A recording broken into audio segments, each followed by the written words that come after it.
দেৰগাঁও পৌৰসভাৰ পৌৰ কৰ্মচাৰীসকলৰ বিভিন্ন সমস্যা সমাধানৰ দাবীত নাগৰিক সভা। দেৰগাঁৱৰ পৌৰসভাৰ পৌৰকৰ্মীসকলৰ বিভিন্ন সমস্যা সমাধানৰ দাবীত আজি এখন নাগৰিক সভা অনুষ্ঠিত হয়।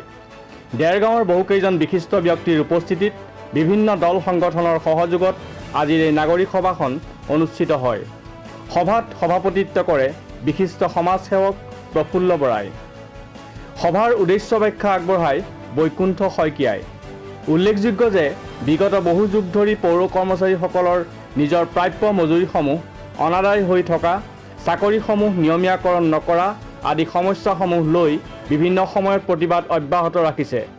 এই সভাত অখিল ভাৰতীয় পত্ৰকাৰ মহাসভা, দেৰগাঁও সাংবাদিক সন্থা, দেৰগাঁও নাগৰিক সন্থা, চাহ জনজাতি ছাত্ৰ সন্থা, দেৰগাঁও সাহিত্য সভা, দেৰগাঁও পেঞ্চনাৰ সন্থাকে আদি কৰি বহুতো বিষয়ববীয়াই সভাত মতামত ব্যক্ত কৰে।